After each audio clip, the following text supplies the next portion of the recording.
The best time to rob a fresh corpse in Pentagram City was the 10 seconds after it hit the ground, and Barnaby had gotten very good at those 10 seconds. 30 years of damnation had sanded him down to one skill, being the second thing to reach a body. So when the sky over the meat district split, not tore, not ripped, just split, like a grin opening in the red, his first thought wasn't fear, it was opportunity. Something fell out of the split. It came down screaming, and the scream wasn't terror. It was delight, a long, whooping, unhinged woo that dopplered across the rooftops and ended in a crunch that put a spiderweb of cracks through a parked news van 3 streets over. Barnaby waited for the 10 seconds. He waited for the death rattle, the loosening of pockets, the easy pickings. Instead, the crater moved. A boy sat up in it, skinny, brown-skinned, maybe 19 at the outside, wearing a straw hat that had somehow survived a fall that had murdered a van. He was rubbing the back of his head where it had bounced off the pavement. Bounced, Barnaby noted, the way a head does not do, and looking around at the neon rot of Pentagram City, with the frank, delighted curiosity of a tourist who has never once in his life felt afraid. "Whoa," the boy said. "New island." Barnaby, who had killed a man in life and done worse things after, felt the small hairs on his arms stand up, because he'd been in hell 3 decades, and he knew what everything down here was.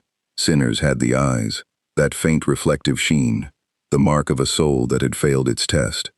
Hellborn had the wrongness in the proportions, horns and tails and too many joints. Angels, on the rare and terrible days, had the light. He looked at the boy in the crater, and his damned instincts, honed on 30 years of survival, returned nothing. No sheen, no wrongness, no light. Just a kid, a living kid, in hell, which was impossible. The boy's stomach growled loud enough to echo. "Man, I'm starving," he announced to the street, to Barnaby, to the indifferent red sky. He stood, dusted himself off, and his arm. Barnaby watched this happen and would spend the rest of his afterlife insisting it happened. His arm stretched, elongating like warm taffy to snag the straw hat that had rolled 6 feet away, then snapped back to normal length as he plopped it on his head. "Hey, old guy, where's the food?" Barnaby ran. By the time the boy had walked 4 blocks. Walked, because Monkey D. Luffy had crash-landed on hundreds of unfamiliar islands, and this was just one more. And the first rule of a new island was find food, and the second was find something fun. He had already caused 3 car accidents by existing, been offered drugs by 2 separate dealers, and eaten an entire unattended cart of something a demon vendor called hell dogs without paying, because the concept of paying had genuinely not occurred to him, and the vendor had been too busy screaming about the sky to notice. The sky was the thing everyone kept screaming about. Luffy had glanced up at it a few times. Red, kind of gross. Had a big pentagram burned into the clouds. Whatever. He'd seen a sky rain gold and a sea turn to sky. A red sky was Tuesday. What he couldn't stop staring at were the people. Because the more he looked, the more he understood that something here was deeply, structurally wrong. And Luffy, for all that people called him an idiot, and they were mostly right, had a nose for wrongness, the way a shark has a nose for blood. The people scuttled. They flinched at shadows. When a long black limousine with a television for a hood ornament rolled slowly down the avenue, an entire crowd pressed itself flat against the walls and stopped breathing until it passed. Up on the biggest screen in the plaza, a slick blue face with a TV for a head was smiling down at all of them, and every single soul in the square was pretending very hard not to look at it, the way you don't look at a guard dog. Fear. The whole place ran on fear. Somebody up top was squeezing everybody down here, and everybody down here had just agreed to be squeezed. Luffy's face did the thing it did. The easy grin flattened. His eyes went a little flat and a little old. He hated this. He hated it in the specific, uncomplicated, total way he hated cages, hated navies, hated celestial dragons, hated anyone anywhere who put a boot on a person and called it order. He didn't have a philosophy about it. He'd never once been able to explain it. He just knew, at the bone, that people were supposed to be free, and that when they weren't, somebody strong was supposed to go break whatever was doing the squeezing. He was strong. And this This exact strain of the impossible, a soul that walks into the deepest engine of oppression and simply refuses to be afraid of it, is the kind of story this channel lives for. If it's landing for you, subscribe, and tell me who visits hell next. Name a universe and a character. Any universe, any character. And it might be the next one. Huge thanks to Patrick Perkins and Sean Williams, who dropped this pairing in the comments and made me imagine what happens when the King of the Pirates meets the King of Hell. Everything you're reading was written by me. He was still working up a good head of righteous confusion when a girl came sprinting around the corner and nearly ran him over. Oh, sorry, oh. She stopped dead, blonde, red-cheeked, dressed like she'd raided a magician and a suit shop at the same time, with little dot pupils that went wide and then wider as she looked at him. Behind her, a gray-skinned woman with a spear and one X-shaped eye skidded to a halt and immediately put herself between the girl and Luffy, spear up. "Vaggie, wait! Charlie, we do not know what that is." And that was the thing, wasn't it? Because the girl, Charlie, was staring at Luffy with an expression he'd seen maybe twice in his whole life, on maybe two people, and it took him a second to place it because it was so out of context in this gray, flinching, screaming city. She was looking at him with hope. "You're not a sinner," Charlie breathed. She circled him a half step. The spear woman turned with her, keeping the point up. "You don't have the... and you're not hellborn. There's no... Vaggie, look at him.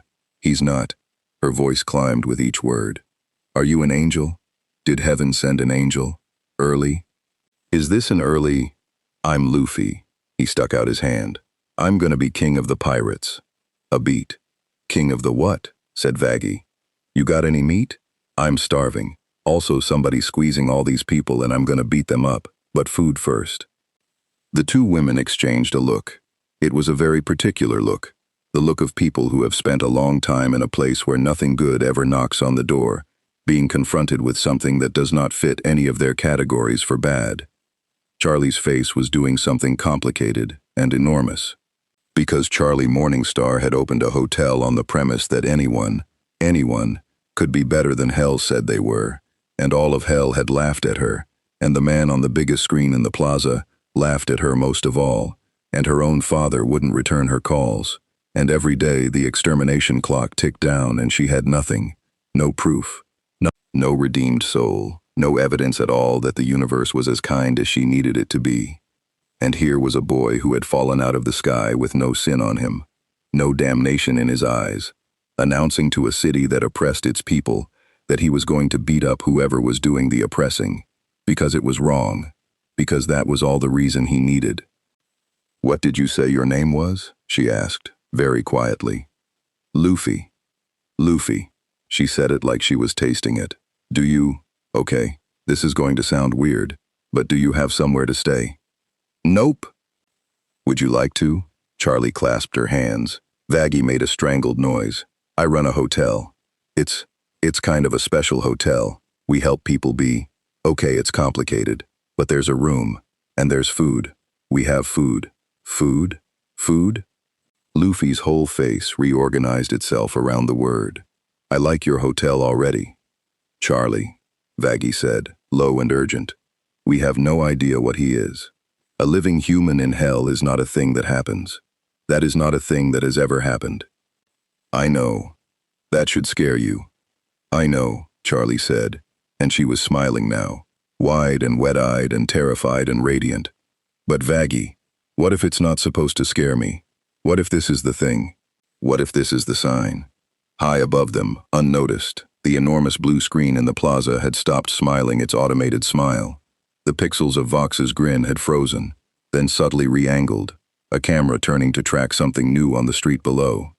On 100 other screens across Pentagram City, in the Vees tower, in bars and bedrooms and boardrooms, a fragment of footage was already being scrubbed backward and forward. A rift in the sky, a boy hitting the ground, an arm stretching 6 feet to grab a hat. Living, rubber, no category. Somewhere in that tower, a purple moth in a heart-shaped coat leaned toward a monitor and licked his teeth.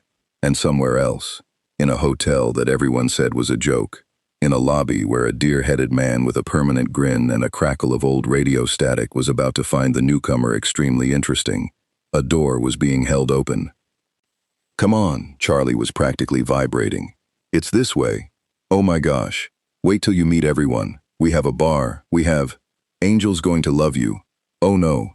Angel's going to love you." Luffy was already following her, hands behind his head, grinning up at the ugly red sky like it was the best sky he'd ever seen.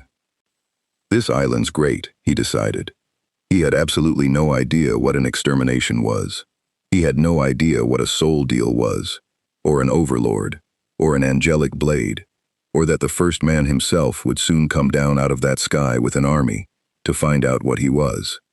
He didn't know that the man with the television head was already watching, or that the deer with the grin would offer him something no one in hell had ever refused. He just knew there was food this way, and somewhere in this gray flinching place there was somebody strong doing the squeezing, and sooner or later, the way water finds the sea, the two of them were going to meet. His stomach growled again. "Faster," Luffy said. "I'm dying." "You can't die. That's kind of the whole," said. Charlie started, then stopped, then laughed, a little hysterically, and led the king of the pirates, through the neon rot, toward the Hazbin Hotel. The Hazbin Hotel announced itself before you saw it. A lopsided red and white monstrosity of towers and turrets shoved up against the skyline like a wedding cake somebody had punched, glowing with a warmth that had no business existing in Pentagram City. To Charlie, it was the most beautiful building in hell. To most of hell, it was a punchline. To Luffy, taking it in with his hands on his hips, it was simply an unfamiliar building, and unfamiliar buildings meant one of two things.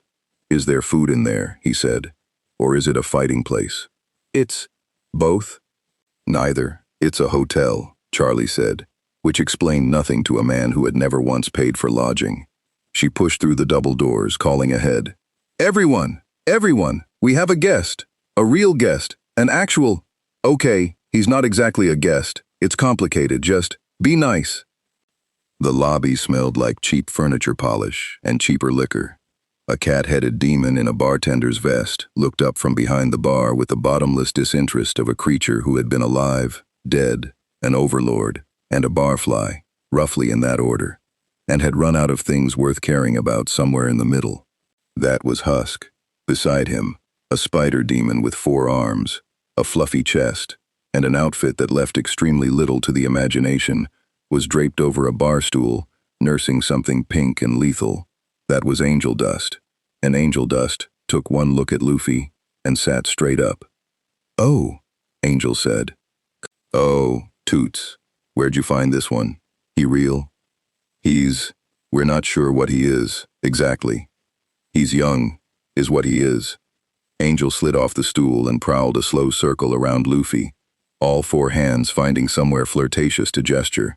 "Fresh meat. Look at those arms, Christ. You work out or you just naturally built like." Luffy grabbed his own cheek and stretched it out a full arm's length, then let it snap back with a rubbery thwap. "Nah, I'm rubber." Angel Dust's mouth stayed open for a second. Then a slow, delighted grin spread across his face. Okay. I got so many questions and every single one of them is filthy. So we're gonna be great friends. What's your name, Gumdrop?" "Luffy. I'm gonna be king of the pirates. You got meat?" "See, he keeps saying that," said Vaggie, arriving behind them with the expression of a woman who had signed up for a war and instead been handed a toddler. "Nobody knows what it means." "It means I'm gonna be king of the pirates," Luffy said, as though this were the most self-evident statement in any world. From the mezzanine above came a small, ecstatic shriek. A tiny demon, with a bouncing cyclopean eye and a sewing needle the size of a rapier, launched herself down the stairs, landed in a crouch, and scuttled up to Luffy with terrifying speed to sniff him.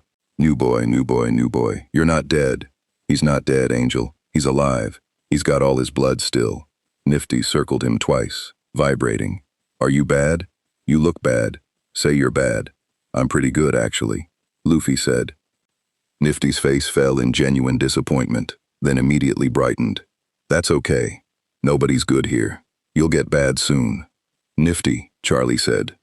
And then the temperature of the room changed. It didn't drop, exactly. It tuned. A crackle of static breathed through the lobby, the warm electric hush of a radio dial sliding between stations.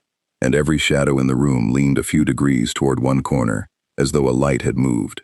When the static resolved, it resolved into a voice, mellow, jaunty, run through the tinny filter of a broadcast 80 years dead, and the owner of the voice was suddenly, impossibly, standing in the center of the lobby, as though he had always been there and everyone else had only just arrived. Tall, thin as a coat rack, deer's antlers, red pinstripes, a monocle, and a grin so wide and so fixed, it looked less like an expression than a wound that had healed wrong. "Well, well," said Alastor, the radio demon, and the pleasure in his voice was the pleasure of a man who has been bored for a very long time and has just been handed a present. What a delightful commotion. I could hear the hope from 3 floors up. "Charlie, my dear, you've dragged something interesting through the front door at last." Alastor. Charlie's smile went a little fixed of its own. Everyone in the hotel loved Alastor precisely as much as they trusted him, which was to say not remotely. "This is Luffy. He's staying with us." Alastor glided closer. The static followed him like a train. He circled Luffy the way Angel had, but where Angel's circle had been a flirtation, Alastor's was an appraisal. The slow, unhurried study of a butcher, deciding where the good cuts were. His grin never moved. His eyes did all the work, and his eyes were sharp as broken glass. "A living man," Alastor murmured, delighted. "In hell. Do you know, in all my years down here, and I have had so many years, I have never once seen the like, not a sinner, not a wretched little hellborn. Not one of heaven's insufferable feathered thugs." His grin tilted a fraction wider, which should not have been possible. "You are a blank space on the map, my boy, and I do so love a blank space. One never knows what one might build there." Luffy stared up at him. The whole lobby held its breath, because they had all seen this before. Alastor selecting a mark, Alastor turning that terrible attention on someone, the crackle of a deal beginning to form in the air like ozone before lightning. Husk set his glass down very quietly. Angel Dust took a small step back. This was the part where whoever Alastor had chosen started to look nervous. Luffy tilted his head. "You sound like a radio," he said. The static hiccuped. "I beg your pardon?" "Your voice." Luffy leaned in, and, with the total absence of social fear that had gotten him into and out of more trouble than any pirate alive, poked Alastor directly in the chest. "It does the crackle thing, like an old radio. That's so cool. Can you do music? Do a song." For one full second, a second Husk would treasure for the rest of his afterlife. The radio demon, terror of Pentagram City, the deer who ate overlords, had no idea what to say. Then the grin snapped back to full wattage, and the laugh came, that broadcast audience laugh that played out of nowhere and everywhere. "Oh, he's marvelous. Charlie, keep this one. He's marvelous. No fear in him at all. None. How refreshing." Alastor swept back a step, spreading his clawed hands wide. "We are going to be tremendous friends, my rubber-limbed young man. Tremendous. I feel certain there's an arrangement to be made between us. A small thing, mutually beneficial, the sort of friendly little agreement I extend only to my very favorite. Do you have meat?" What?" "Charlie said there's food. I'm starving. I'll be your friend if there's meat." Alastor's grin flickered a third time. He was not accustomed to being interrupted, and he was very much not accustomed to being outmaneuvered by an empty stomach. But he was, above all else, an entertainer, and the boy was the single most entertaining thing to walk into this hotel since it opened. He recovered with the smoothness of a professional. "Husker," he called, without turning. "Feed the child. We'll continue our little chat when he's less distracted." "I ain't a waiter," Husk growled. "You are tonight," Alastor sang. And as Charlie steered a delighted Luffy toward the bar, Angel already leaning in to ask something unspeakable, Nifty riding Luffy's shoulder, Vaggie trailing with her spear still half raised, the radio demon stood alone in the center of the lobby for a long moment, grinning at the space where the boy had been. His eyes weren't grinning. Not a sinner, not a hellborn, not an angel. Alastor had built an empire, and then wagered it, on a very old and very simple principle. Everything in creation could be owned, if you knew the shape of the deal. Every soul had a price. Every wretched thing that walked wanted something, and wanting was a door, And Alastor was a master of doors. But a thing with no category was a thing with unknown rules. And Alastor, who was himself bound by a deal he never spoke of, to a power he pretended he didn't fear, found the unknown to be the most interesting thing in the world. "Oh, I am going to enjoy you," he said softly, to no one, and the shadows laughed with him. Across the city, in a tower that gleamed where everything else rotted, 3 overlords were watching a screen. "Play it again," said Velvet, not looking up from her phone. Vox played it again, the rift, the fall, the crater, the arm stretching 6 impossible feet to retrieve a straw hat. He'd played it 40 times. He'd run it through every filter he had, and every filter came back with the same infuriating null result. The footage was real, the boy was real, and the boy did not scan. Not as sinner, not as hellborn, not as angel. Vox's entire power ran on knowing exactly what everyone was, exactly what they wanted, exactly which fear to squeeze, and the boy in the crater was a nothing, a hole in his data, and Vox hated holes in his data, with the specific hatred of a man whose whole self-image was control. "He's got a look," Valentino purred from the couch, pluming smoke. He wasn't watching the analytics. He was watching the boy, the loose grin, the easy body, the way he moved without a scrap of fear. Valentino had a professional's eye, and the boy set every alarm in it ringing in the way that meant money. Fresh, wholesome. You have any idea what wholesome sells for down here, Voxy? People are sick of us. They want something new, something pure. He exhaled. Something I can ruin. "He's not for you," Vox said, too fast. Valentino's grin sharpened. "He's not for anybody yet, sweetheart. That's the fun part." He landed on Charlie's doorstep. Velvet finally looked up, thumbs pausing. The hotel already grabbed him. Whatever he is, if the princess turns him into some kind of poster boy for her little redemption circus, a living human who chose hell, who chose her, that's a story, innit? That's a story that actually moves. People'd click that. Her nose wrinkled. "We should move first." Vox was quiet, the light of his screen face pulsing a low, thinking blue. He was thinking about the thing he always thought about, which was Alastor. Because Alastor would want the boy too. Alastor wanted every interesting thing, and the idea of that grinning antique radio getting to the boy first made something in Vox's circuitry spark and spit. "No," Vox said. "We don't move first, we move smart." His screen resolved into a grin, sharp and toothy and full of teeth that were just LEDs pretending. "We find out what he wants. Everybody wants something. We find the wire and we pull it, and by the time the deer even makes his little pitch, the kid's already ours." He turned to the others, the tower humming around him. "Get me eyes on that hotel. I want to know what makes him tick before he finishes his first meal." Down in the hotel bar, at that exact moment, Luffy was eating his 11th plate. "Where is he putting it?" Husk said, watching in genuine horror as the boy inhaled a rack of something that had recently been screaming. "That's kid. That's the whole walk-in. That was a week's worth of scud." Luffy said around a mouthful and grinned at the whole ridiculous room of demons. The flirting spider, the cynical cat, the manic little cyclops, the girl with the impossible hope in her eyes and her wary girlfriend beside her. Grinned at all of them like he'd known them for years. Like this rotten pocket of hell was just the latest deck of the greatest ship in the world. Charlie watched him eat and felt something she hadn't let herself feel in a long, long time. She felt like maybe, for once, she wasn't going to lose. She had no idea the Vees were already watching. She had no idea the extermination clock had never stopped ticking.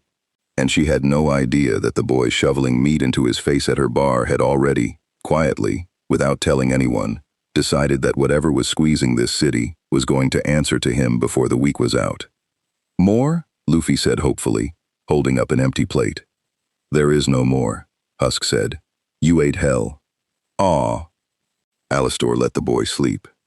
This was, in its way, a courtesy, and Alastor did not extend courtesies. He extended strategies. But he'd watched enough marks over enough decades to know that hunger and exhaustion made a soul stupid and desperate, and a stupid, desperate soul took a bad deal. Whereas a well-fed, well-rested soul, one made comfortable, made grateful, one who'd started to think of you as a friend, that soul signed the good deal, the deep one, and thanked you for the pen. So the radio demon fed the boy for 3 days. He did it beautifully. He had Husk keep the meat coming. He conjured little entertainments, shadow puppets that danced along the walls, old broadcast tunes that filled the lobby, a whole crackling vaudeville of charm aimed squarely at a 19-year-old with the attention span of a struck match. And Luffy, who liked food and liked fun and liked people who could make weird cool stuff happen, decided that the scary radio guy was actually kind of great, and told him so, loudly, at every opportunity, which was somehow more disarming than any suspicion could have been. Charlie watched the courtship with mounting dread. She knew exactly what Alastor was doing. She'd tried, gently, to warn Luffy. He's not really your friend. He wants something. Everyone here who's nice to you fast wants something. And Luffy had cheerfully agreed, and then gone right back to asking Alastor to do the shadow thing again. You could not protect a man who did not believe he needed protecting. She'd resolved to simply be there when the offer came, to throw her body between the boy and whatever Alastor's smile was hiding. She needn't have worried, but she couldn't have known that yet. The offer came on the 4th night, in the empty lobby, after the others had gone up. Alastor arranged it perfectly. The low light, the crackle of a slow tune, 2 chairs by the cold fireplace, a plate of something rich at Luffy's elbow. Intimate, confiding, the setting where deals were born. You know, Alastor began, steepling his claws, grin soft and avuncular. I find myself terribly fond of you, my boy, truly, and it grieves me. It grieves me to think of you loose in this dreadful place, with no protection at all. Hell is a cruel garden. The Vees are already sniffing about you, you know. Valentino would use you up and throw you out. Vox would put you in a box made of screens. He leaned in, the static dropping to a low, conspiratorial hum. But a friend of mine, a friend of mine walks these streets untouchable. No one crosses the radio demon. No one dares. Cool, said Luffy, eating the rich thing. It could be, all I ask. And here Alastor extended one clawed hand, and a soft, sick green glow began to gather around it, curling up his arm like smoke, the air going thick and ozone sweet with the smell of a deal taking shape. Is a small token of our friendship, a trifle really, barely worth mentioning. You give me a little something of yours, a thing you'll hardly miss, I assure you, and I give you my protection, my patronage, the run of hell itself. All you need do. The green fire crackled, hungry, and Charlie, frozen on the stairs where she'd been about to intervene, felt her heart stop. His shake my hand. Luffy looked at the glowing hand. He looked at it the way a dog looks at a card trick, with total, uncomprehending interest and zero grasp of the stakes. What do you want? He asked. Oh, nothing grand. Alastor's grin stretched. The green fire brightened. This was the moment. He could taste it. Just a little piece of you. Your, let us say yourself. The thing that makes you you. The thing that stays behind when the body's gone. In my experience, most people barely use it. The lie was smooth as butter. A soul, my boy. Just your soul. And in return, no. The word landed in the room like a dropped plate. It wasn't angry. It wasn't wary. It wasn't the careful, frightened Moor of a sinner who knew what he was refusing. It was the flat, bored, immediate no of a child declining broccoli. A no with no calculation in it whatsoever. A no that came out before the offer had even finished, because the thing being offered for was simply not for sale in a way so fundamental that Luffy hadn't even had to think about it. Alastor's grin didn't move. His voice did. Come now, you haven't even heard the... I don't want to. Luffy went back to his plate. That's mine. You misunderstand. A thread of steel slid under the jaunty tone. The green fire flared brighter, and the shadows in the lobby stood up and leaned in, and the temperature tuned the way it had that first day, the air going wrong at the edges. This was the part where the mark started to feel the trap close. This was where they got nervous, where the smile stopped working and they saw the thing under it, and Alastor let them see it, because fear made them sign. I am not asking, precisely. When I extend my hand, my boy, souls have a way of finding their way into it. It's rather what I do, so let us try again, with feeling this time, and you'll take my hand, and we'll be the very best of friends, and—" He seized Luffy's hand. Charlie screamed something from the stairs.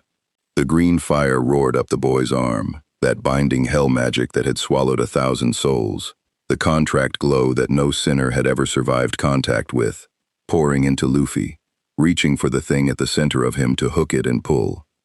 And found nothing to hook. It was the strangest thing Alastor had felt in a century. There was no lock on the boy. There was no lack in him, no wound, no want, no secret little door that every soul in hell carried. The shameful thing, the regret, the fear, the price. Alastor's magic ran on those doors. It slipped through a soul's weaknesses and turned them into a leash. But the boy had no door. He had no shame to pull on, no fear to squeeze, no want he'd trade his freedom for. Because his self, the thing Alastor was reaching for, was made of exactly one substance, pure and total and undivided, and that substance was no, not defiance, not resistance, just an absolute, cheerful, unbreakable refusal to be anything but himself, a will so simple and so complete that the binding magic had nothing to catch on and simply slid off, the way water slides off oil, the way electricity slides off rubber.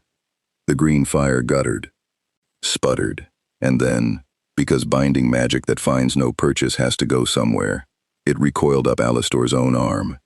The radio demon made a sound no one in that hotel had ever heard him make. It was small. It was startled. It was, for just an instant, pained, a hiss of feedback, a shriek of static, the crackle of his own power backfiring into him, and his composure cracked straight down the middle, the grin faltering, the monocle flickering with old television snow, the shadows all snapping upright in alarm around their master.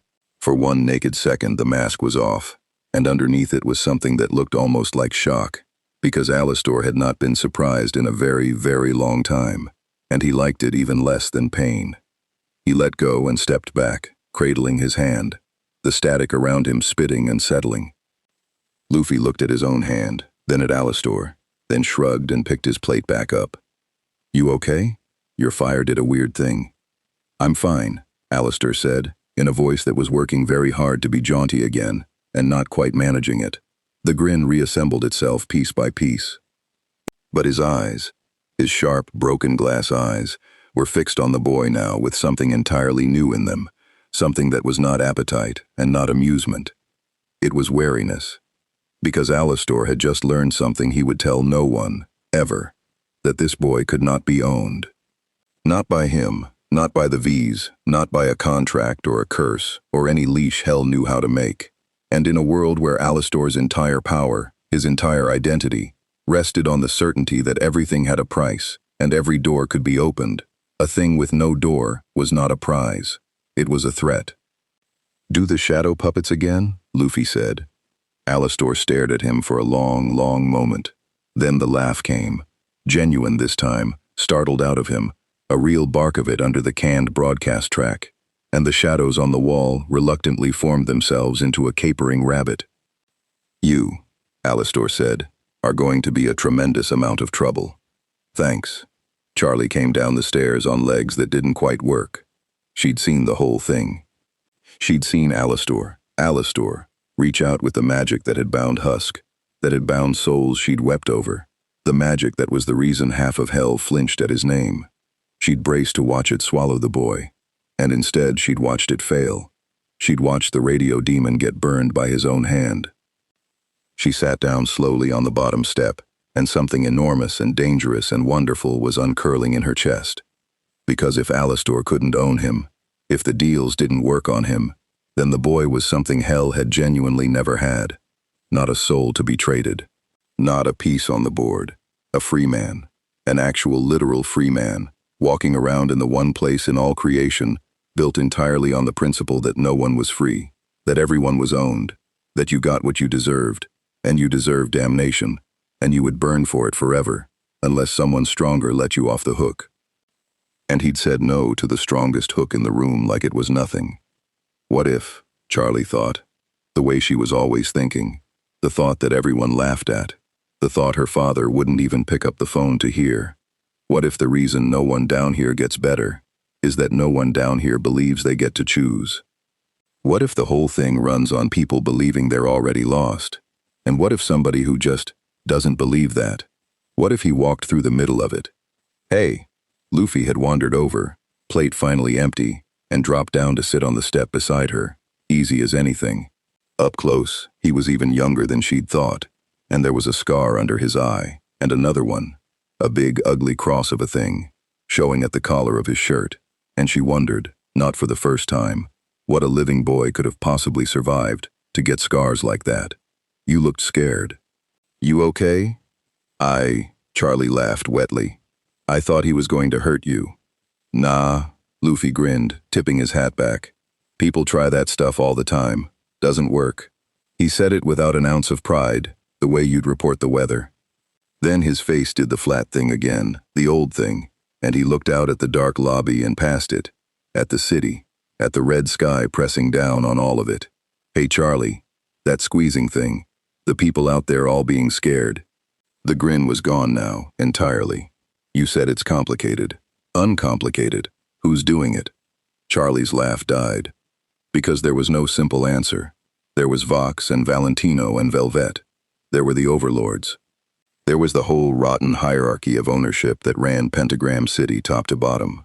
But under all of it, above all of it, the real thing, the thing that squeezed hardest and worst, and once a year came down out of that red sky with knives. It's not a person, Charlie said quietly.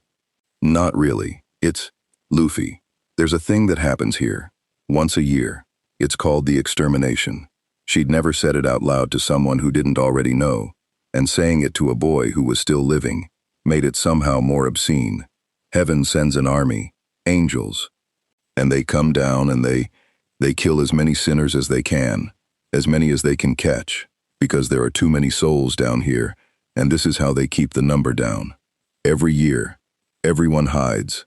Everyone who can't hide dies, forever, gone, no coming back, and it's coming again, soon. That's what I'm racing. That's why the hotel.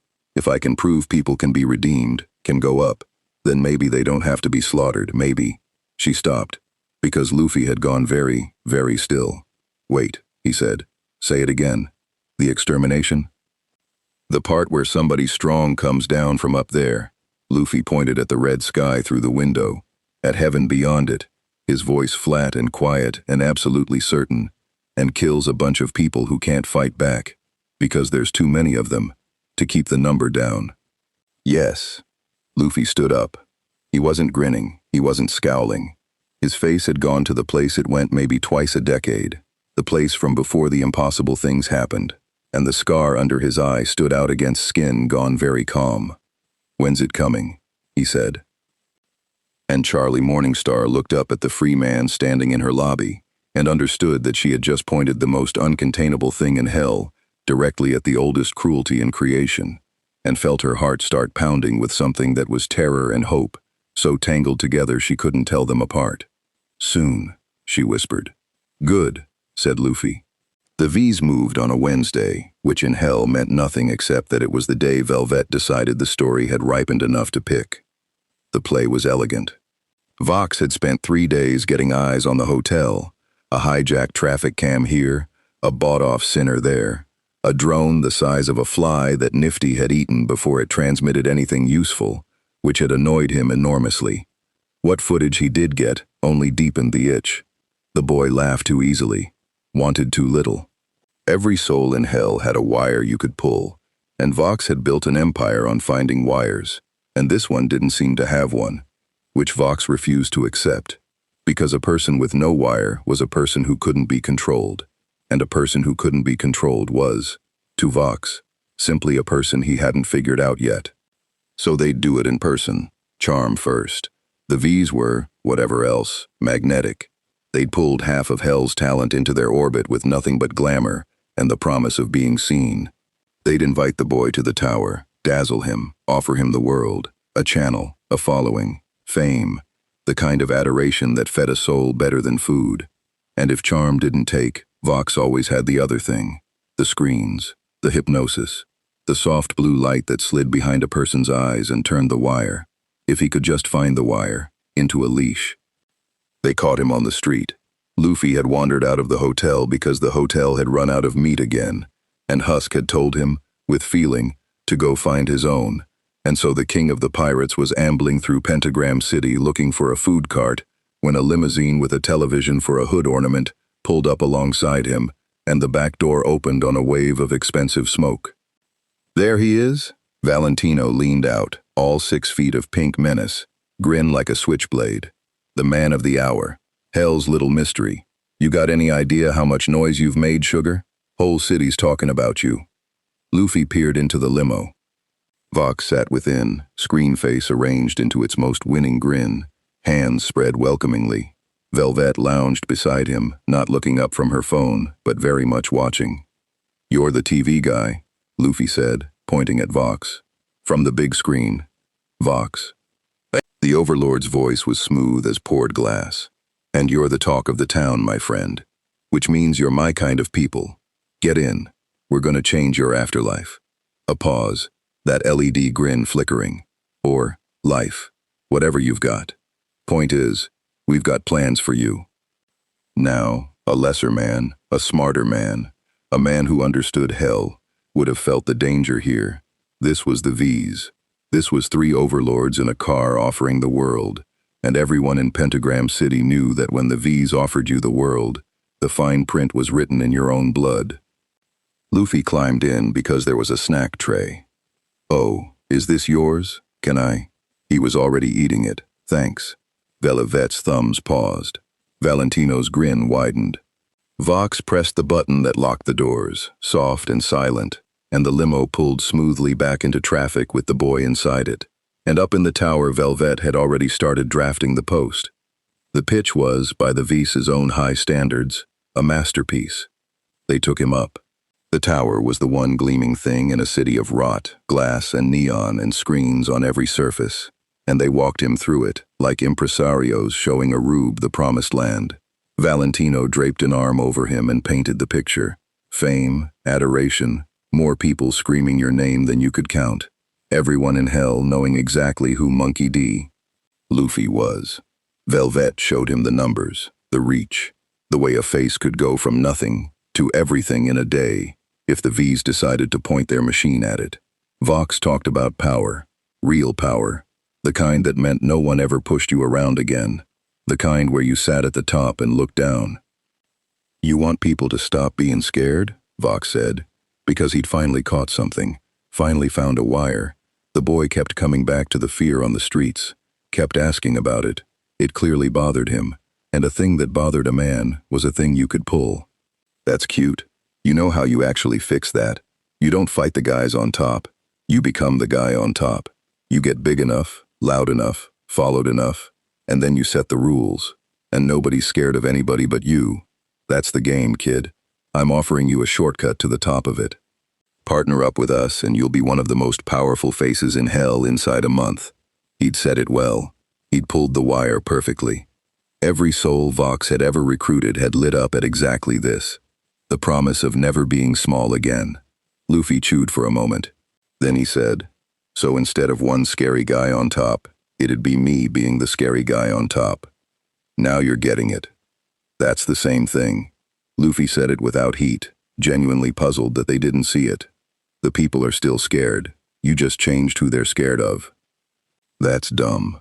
He looked around the gleaming tower, at the screens showing 100 angles of 100 frightened streets, and his face did the flat thing. "You built all this, all these screens watching everybody, and everybody down there's scared of you. You made a whole tower out of being the thing people are scared of." He set the snack tray down. "I don't want your tower.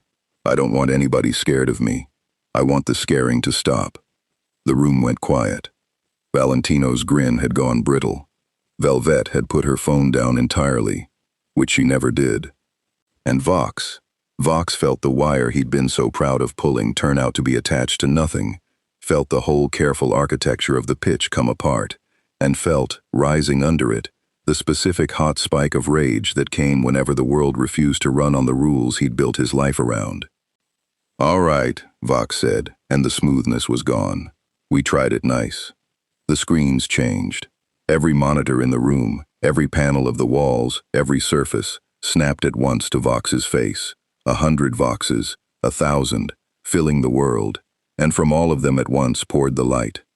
The soft, hypnotic, sliding blue, the frequency that got behind a soul's eyes and turned the will to warm mush, the power that had bent overlords, that had made an army of screen-addicted sinners, that no one caught in the full flood of it had ever walked out of unchanged. Spirals bloomed in the light. Vox's voice came from everywhere, layered and resonant and commanding. You will listen to me. You will do what I say. You belong to... Luffy blinked at the pretty spinning lights. Then he looked away, because he'd spotted another snack tray on the far counter. Vox pushed harder. The light screamed out of the walls, the full unleashed voltage of it, the tower's power grid dimming across 3 floors, as Vox poured everything he had into the boy's eyes, into his skull, reaching for the wire, for the leash, for any purchase on the will in front of him. And it slid off. Not deflected, not resisted, just slid off, the way Alastor's fire had slid off, because there was nothing in the boy for it to grip. Hypnosis worked on wanting. It found the thing a soul secretly wished were true, and made the soul believe Vox could give it. But Luffy did not secretly wish to be powerful, or loved, or safe, or anything Vox had to sell. He wanted meat and freedom, and to punch the thing hurting the weak, and none of those were wires you could pull, and the second snack tray was right there. And then Vox made a mistake. Frustrated, furious, his whole self-image cracking, he did the thing Valentino did. He reached out with a hard tendril of light and grabbed, seized the boy's arm to physically drag him into the screens, to force what charm and hypnosis couldn't. Luffy's arm was rubber, and Luffy did not like being grabbed. He didn't even use haki. He didn't need to. He just cocked the arm back. It stretched and stretched, winding, the flesh coiling like a spring drawn to its limit, and every alarm in the tower started shrieking, as 3 overlords realized far too late that the thing they'd brought into their home was not a mark at all. Gum.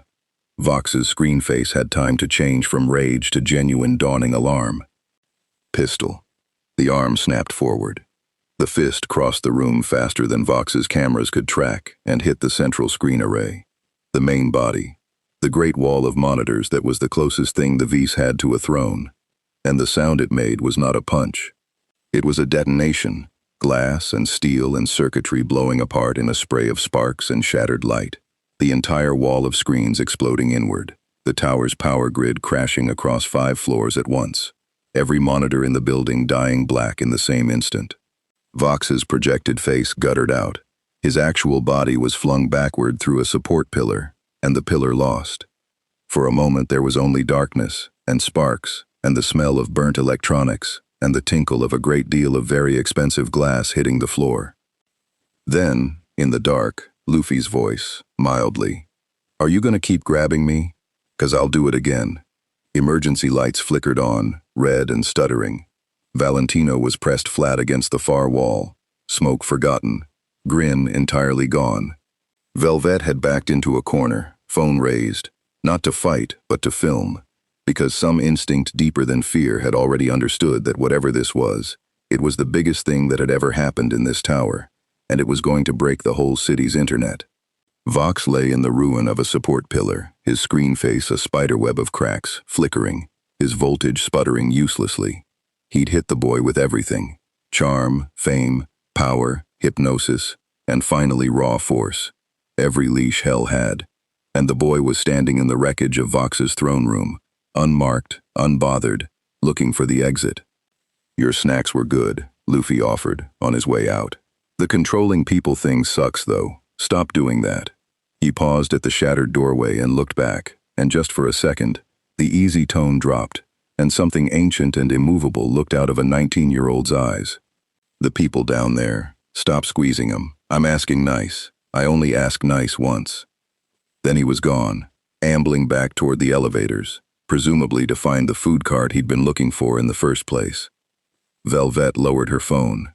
She looked at the footage she'd just captured, the fist, the explosion, the whole wall of screens dying at once, and she knew, with the cold clarity of a woman whose entire genius was knowing what would spread, that she was holding the most viral thing in the history of hell, and that she could never, ever post it, because posting it would tell all of Pentagram City that the Vees had brought a living human into their tower and gotten demolished. "Vox," she said carefully. "Voxy, you alive?" "Don't." Vox dragged himself upright, screen crackling, the cracks in his face reforming and recracking as his systems fought to reboot. The blue light of him had gone a sick, unstable white. He was staring at the shattered doorway the boy had left through, and his voice, when it came, was very quiet and very wrong. "Nobody says a word about this. Not one word. Not a post, not a whisper. Nothing." He touched the cracks in his own face. He had not been hurt, physically hurt, thrown through a wall hurt, in longer than he could remember, and it had happened in his own tower, in front of the only two people whose opinion he cared about, and it had been done by a boy who'd walked in for the snacks. That thing.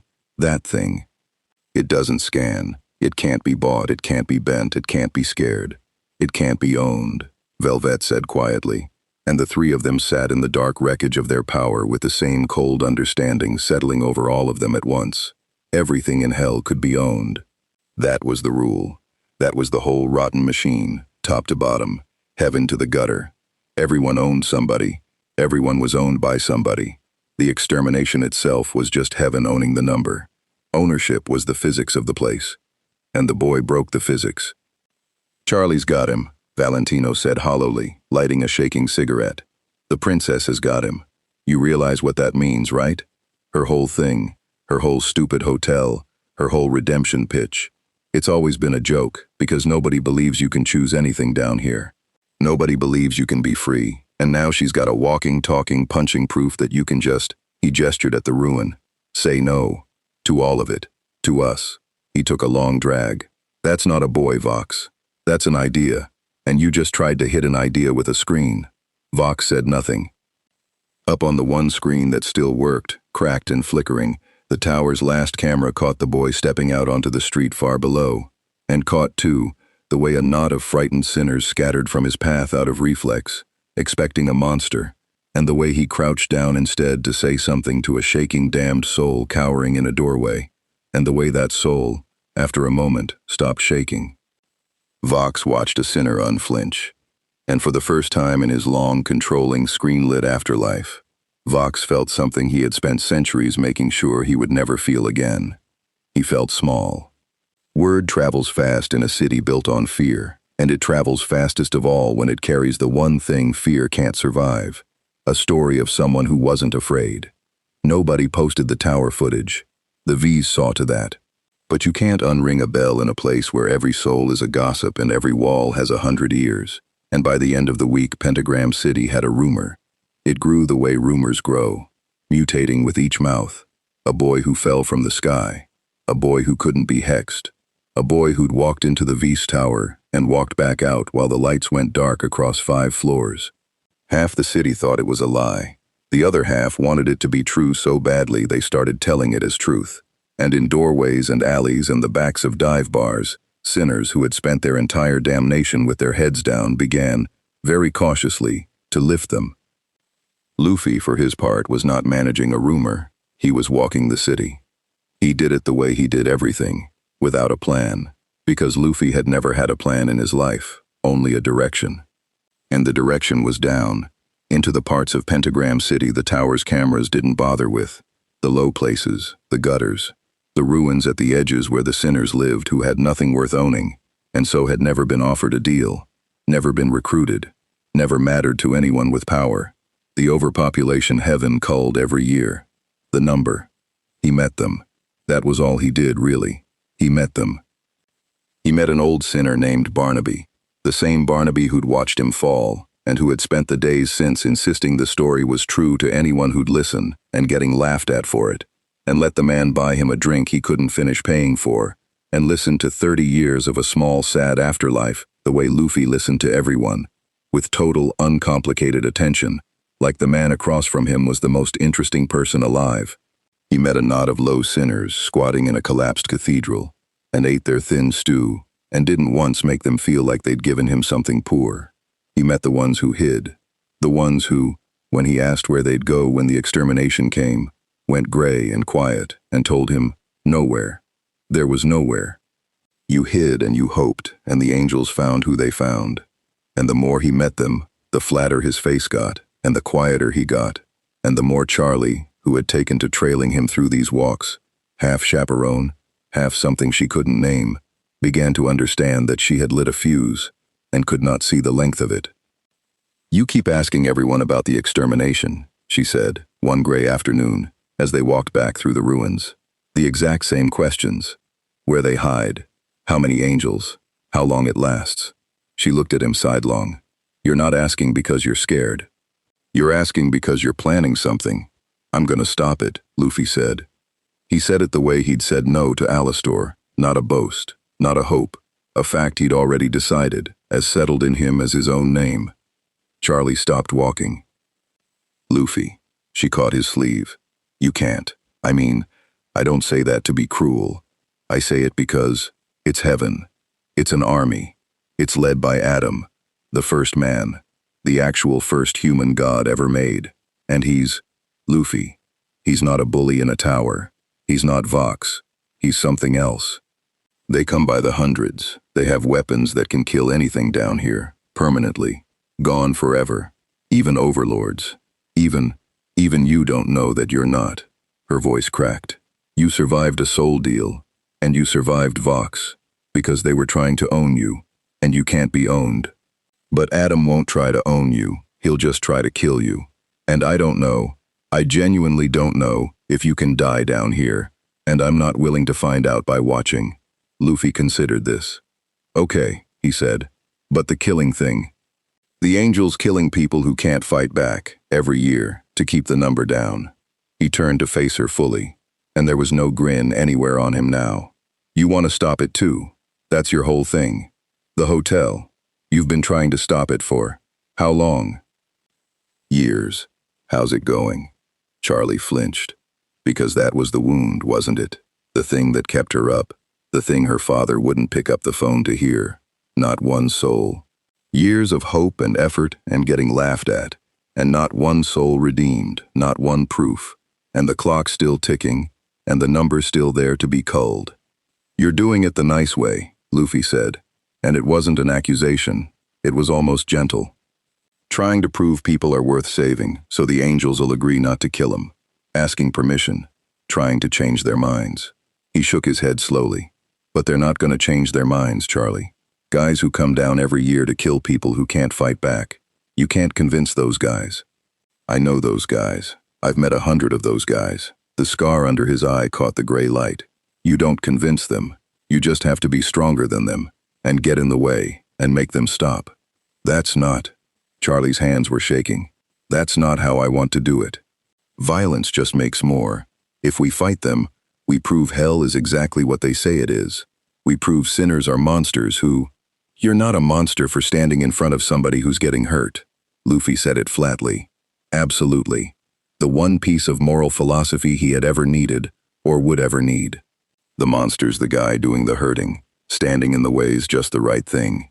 He looked up at the red sky. "You can do your nice way. I hope it works. I really do. But it's not gonna work this year. And there's people down here who don't got years. So this year, I'll do it my way. I'll stand in the way." He grinned, finally, small and lopsided and terrible. "And then you'll have your proof.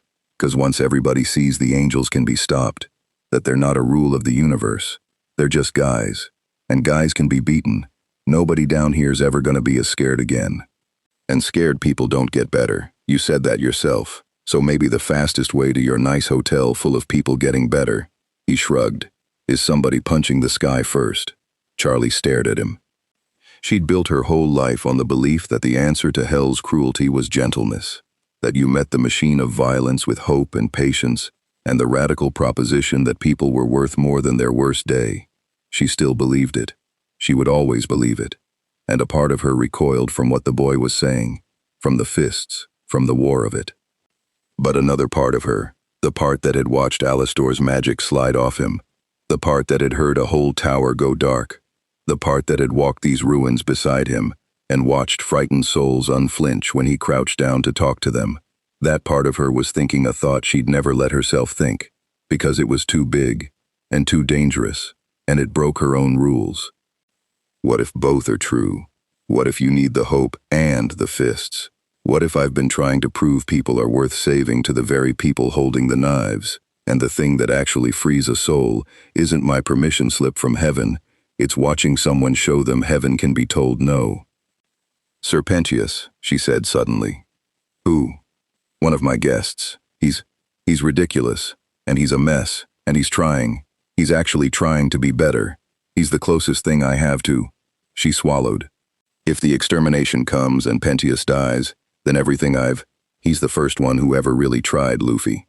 If they kill him, it isn't just a number. It's the proof that redemption doesn't even get a chance. Her dot pupils had gone wide and bright. You want to stand in the way?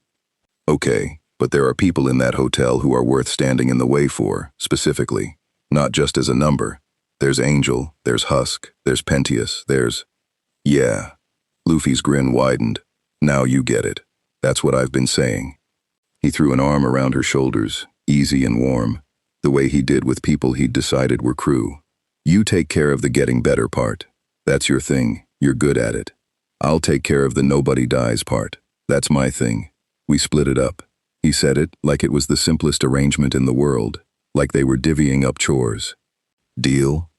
And Charlie Morningstar, Princess of Hell, daughter of the king, who had been laughed at by everyone she'd ever tried to save, who had begun to wonder in the small hours whether the joke was on her after all, looked at the impossible free boy who'd fallen out of the sky and decided, without a single deal or contract or leash, to simply stand between her people and the knives, and laughed, wet and bright and unafraid, and stuck out her hand.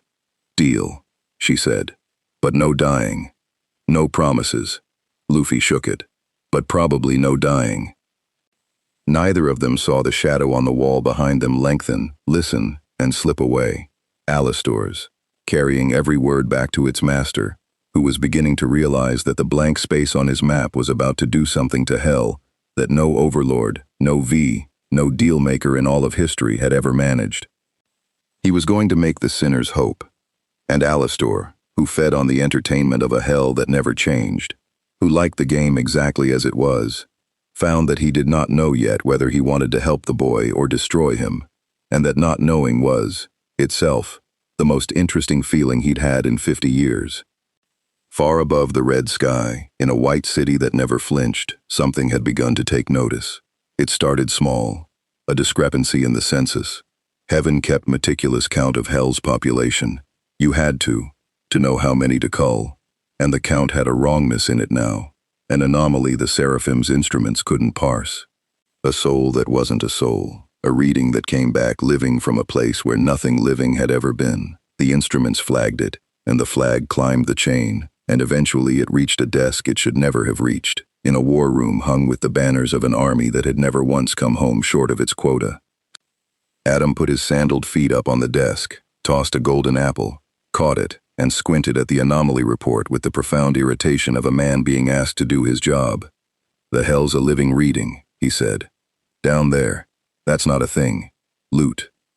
Loot. Is this a thing? Loot, standing at rigid attention beside him, mask hiding everything but the flat killing calm of heaven's finest exorcist, studied the report. No, sir, she said. It's not a thing.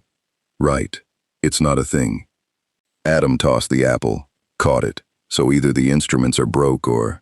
He trailed off, and for just a second, behind all the swagger and the sunglasses and the frat god obnoxiousness that had made him the most powerful and most punchable being in heaven, something sharpened. Because Adam was a lot of things, most of them insufferable, but he was not stupid, and he had been running the exterminations since the beginning of the world, and he knew, the way an old general knows, the specific smell of a variable that hadn't been in any of his previous wars. Or there's something new down there, he finished. He took his feet off the desk, and I really don't like new. He stood, stretched, cracked his neck, and grinned the grin that 1,000 years of sinners had learned to fear. Extermination's in 3 weeks anyway. We'll go say hi to the new thing. He hefted the golden apple, and it flickered, and where the apple had been, there was suddenly a blade, long and pale and humming with a light that killed anything hell had ever made. And if it bleeds, Adam said, it dies. Everything down there bleeds. Lute allowed herself a small, cold smile behind the mask. Everything down there dies, she agreed. Heaven did not deliberate the way hell schemed.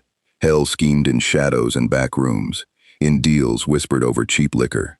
Heaven deliberated in light, in high white halls, out loud and on the record, and somehow that made what got decided there worse, because a cruelty argued in the open, blessed and minuted and voted upon, is a cruelty that believes it is good. The anomaly had climbed higher than Adam's war room. It had reached the court. Sarah stood at the head of it, tall and cold and radiant, 6 wings folded, the highest seraph of heaven and the keeper of its most terrible secret, that the exterminations were not divine law handed down from on high, but a policy, a decision she had made, a lie she maintained, a slaughter she'd authored to keep hell's numbers down and heaven's hands clean, and had spent so long justifying that she'd half convinced herself it was mercy. Beside her stood Emily, younger, brighter, a seraph who still believed heaven was kind, and who had lately begun asking questions that made Sarah's jaw tighten. And before them both stood Adam, slouched and gum-chewing, and utterly out of place in that grave white light, delivering his report with the reverence of a man ordering a sandwich. "So there's a living guy in hell," Adam said. "Reads as alive. Punched out the Vees, apparently. That part's unconfirmed, but I choose to believe it 'cause it's hilarious. And now he's palling around with Lucifer's kid and her little loser hotel, and word on the street is, he's talking big about the extermination. He blew a bubble, it popped, so, do I kill him or what?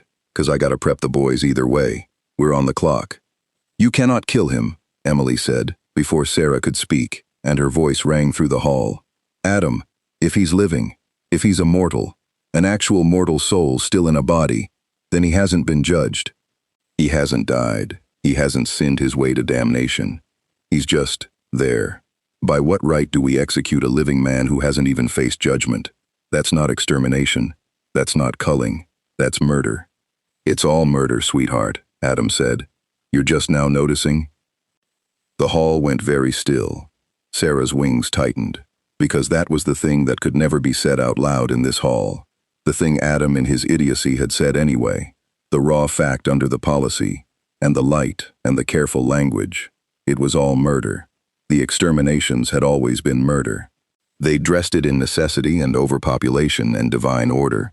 But Emily's question cut straight to the bone of it, and the presence of the living boy made the bone impossible to look away from, because you could tell yourself a damned soul deserved its fate.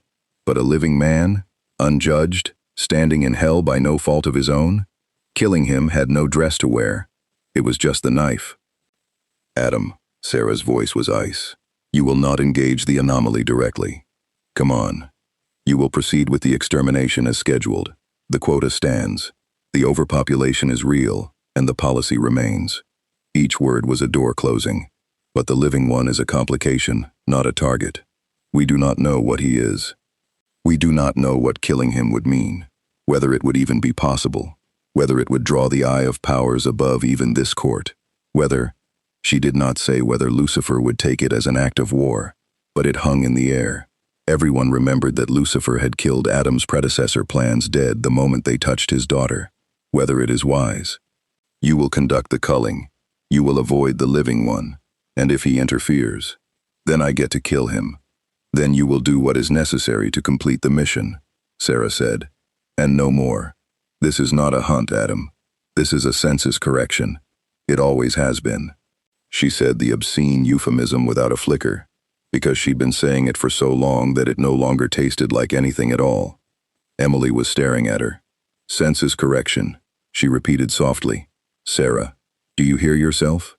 There's a living boy down there who looked at the worst place in creation and decided to protect the people in it. He's doing, right now, this second, the exact thing we're supposed to be, and our response is to send an army past him with orders not to make eye contact while we kill everyone he's trying to save." Her light was trembling. What if he's not a complication? What if he's a question? What if he's the universe asking us something, and we're about to answer it with a sword? "He's a variable," Adam said. "Variables get controlled." But he wasn't grinning anymore, and Lute, at his shoulder, had gone very still. because for just a moment, the first man had looked at the anomaly report with something that wasn't swagger. It was the look of a soldier who has fought the same war for 1,000 years and just felt the ground shift under his feet for the first time. Sarah closed the session. The quota stood. The extermination was 3 weeks out. And Emily left the White Hall with a question burning in her chest that would not go out. A question she would carry all the way down to the edge of heaven's light, where she would stand and look at the red sky below and wonder, for the first time in her existence, whether the people she'd been taught to cull might be more saved than the people doing the culling. Back in the hotel, the extermination was 3 weeks out, and Luffy was training a snake. Serpentius had approached him the day after the walk through the ruins, wringing his hands, top hat askew, in a state of magnificent distress. He'd heard, everyone had heard, that the living boy meant to fight the extermination, and Serpentius, who was ridiculous and earnest, and had spent his whole afterlife building doomsday machines that never worked, and losing battles he'd started himself, had made a decision that surprised even him. "I want to help," Pentius announced, drawing himself up to his full serpentine height, which trembled. "I know I am. That is, I am aware I am not. I have never actually won a fight, you understand. Not a single one. My inventions have a regrettable tendency to explode, generally on me. But if there is to be a stand made, a last stand, a stand of any kind, I should very much like to be the sort of person who makes it, rather than the sort who hides. I have hidden every extermination. I am tired of hiding." His head drooped. "Charlie says I am trying to be better. I should like better to mean something when it matters." Luffy looked at the anxious, sincere, ridiculous snake for a long moment. Then he grinned, wide and warm, and clapped him on the shoulder hard enough to knock his hat off. "Yeah," Luffy said. "Okay, your crew." And that was that. Serpentius would spend the rest of his afterlife unable to explain what it did to him, to be looked at by that boy and simply accepted. No test, no doubt, no, "Are you sure you're good enough?" Just, "Yeah, okay, your crew." Like it was obvious, like of course he was, like the only thing that had ever been standing between Serpentius and being someone who mattered was somebody deciding he already was. They trained. It was a disaster and it was wonderful. Pentius built contraptions and they exploded. Luffy tried to teach him to be braver and mostly taught him to be louder. Angel Dust drifted over to watch, then to heckle, then, slowly, without admitting it, to help, because there was something about the boy's absolute refusal to give up on the ridiculous snake that got under even Angel's practiced armor, of not caring about anything. Husk stopped pretending he wasn't watching. Nifty appointed herself the training regiment's most enthusiastic and most dangerous participant. Vaggie, a fallen exorcist, who knew the extermination from the inside, who knew exactly how the angels moved and fought and killed, found herself, almost against her will, drawn to the boy who wanted to fight her old army. And one evening she sat down across from him and said flatly, "If you're really doing this, you're doing it right. I'll tell you how they fight." And Luffy, who took every gift like it was the best gift in the world, said, "Yes, teach me the angel stuff," and leaned in. And for the first time, the hotel that everyone called a joke felt less like a joke and more like a ship, a crew forming around a captain, pointed at an impossible horizon, refusing to be afraid of it. Charlie watched it happen and could not stop crying, and could not stop smiling, and could not tell the two apart. She'd wanted to redeem souls one at a time, gently, with patience, proving each one worthy. And instead something else was happening, something she hadn't planned and couldn't have planned. Her guests were changing fast, changing because a boy had shown up who simply refused to believe any of them were as small as hell had told them they were, and had started handing out the belief like it was free, like it had always been free, like the only reason nobody down here ever got better was that nobody had ever just looked at them and decided they already were. It wasn't her method. It broke all her rules. It was working. On the 21st night, Alastor came to her. He found her alone on the roof, watching the red sky, counting down. He stood beside her a while in that awful crackling silence, grin fixed, monocle gleaming, and when he finally spoke, his voice had none of its usual theater. "You know he cannot win," Alastor said, almost gently. "Don't you?" The boy. "He is marvelous, I'll grant him that, Genuinely, delightfully, marvelously uncontrollable. I've quite given up trying to own him. It can't be done, and I loathe that it can't be done, and adore it in equal measure. But marvelous is not the same as sufficient, my dear. Adam killed me. Adam, personally, outfought me, and I am not nothing. The grin flickered. The boy will stand in front of that army and he will be magnificent. And then the first man will put a blade through him, and you will have taught every soul in hell to hope. At the exact moment you show them hope gets a sword through it. That is a crueler thing than never hoping at all, Charlie. You, of all people, should know that. Charlie was quiet for a long moment. You've been trying to figure out whose side to be on, she said. Haven't you? Whether to help him or stop him. That's why you're up here. The static hissed. Alastor said nothing, which was, from Alastor, an admission. I don't know if he can win, Charlie said softly, watching the sky. You might be right. He might die. I might be about to watch the best thing that ever walked into my hotel get a sword through it, and I might never forgive myself for pointing him at it. Her voice didn't shake. But you're wrong about the other part, about hope getting a sword through it being crueler than no hope at all. She turned to face the radio demon, and her dot pupils were bright and steady and unafraid. Because I've watched hopeless my whole life, Alastor. I've watched a whole city of souls with their heads down, agreeing to be culled, agreeing to be owned, agreeing they deserved it. That's not peace. That's just a slower dying.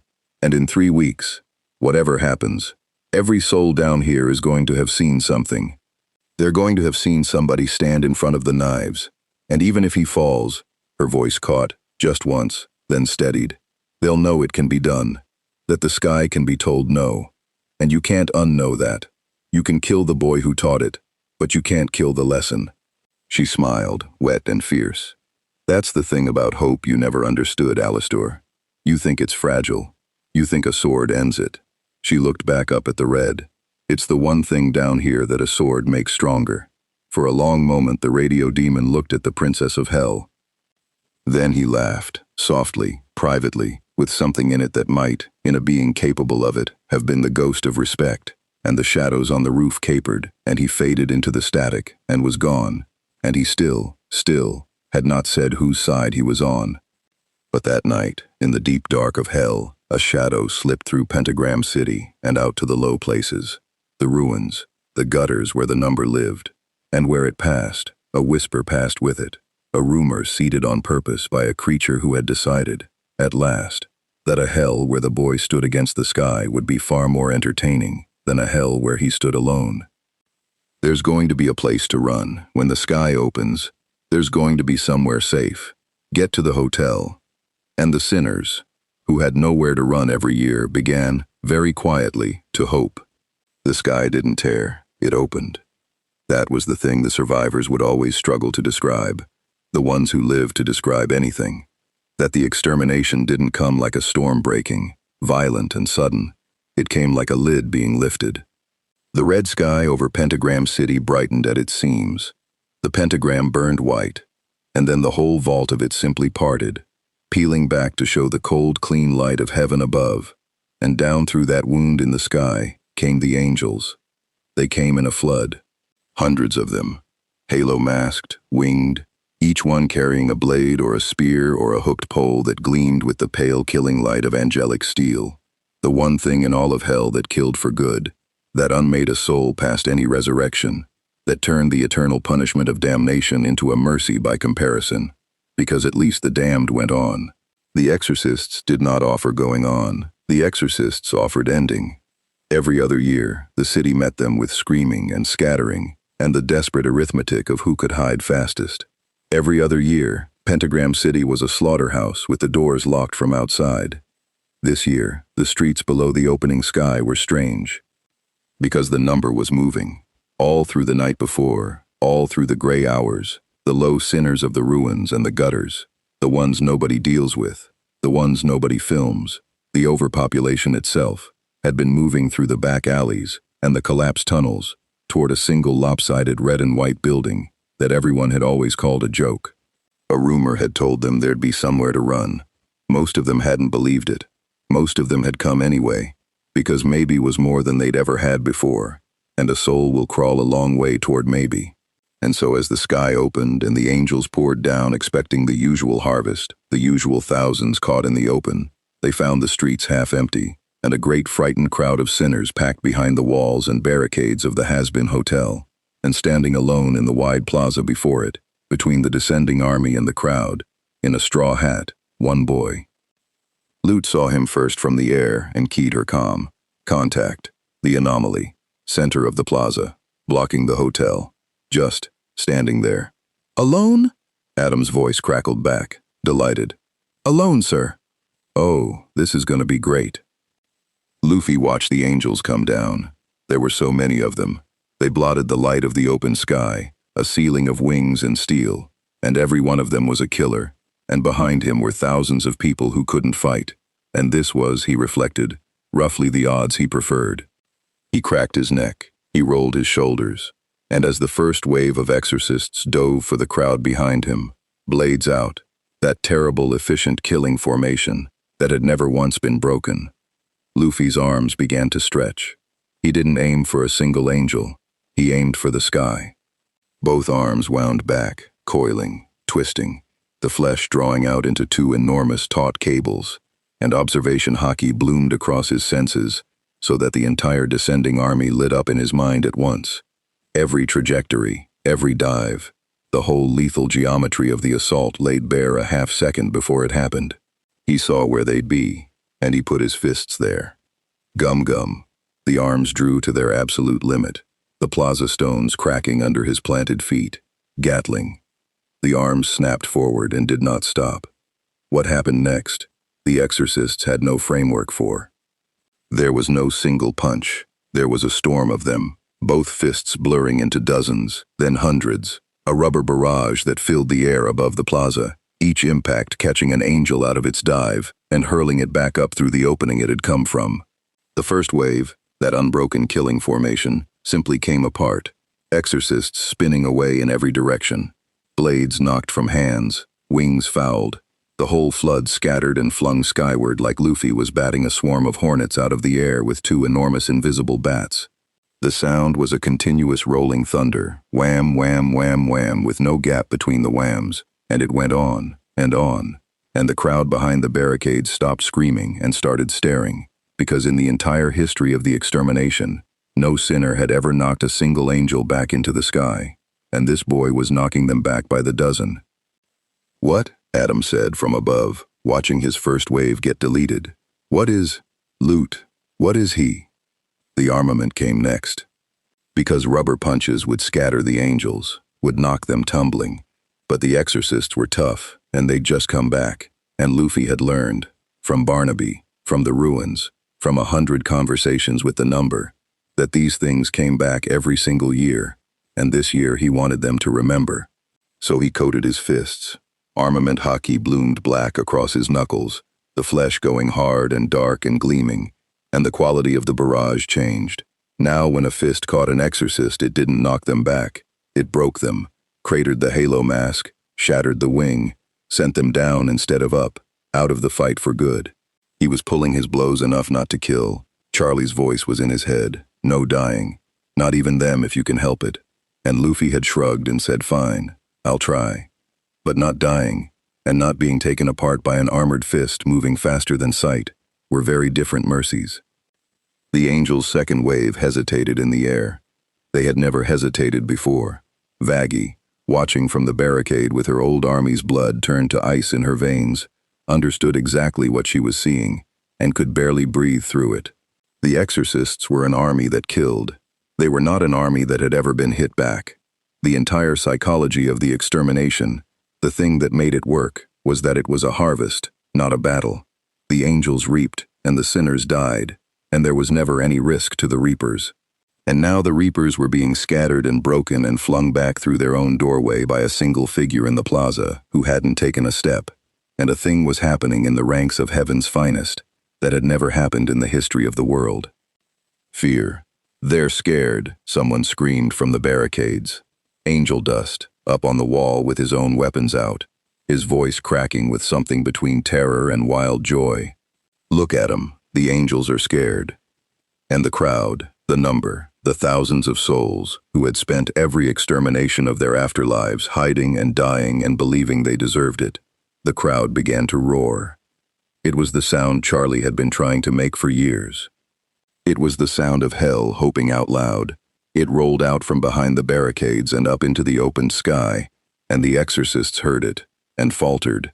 And up above the whole battlefield, Adam felt the ground shift under him again, harder this time, a lurch of "this is not how it goes." He stopped grinning.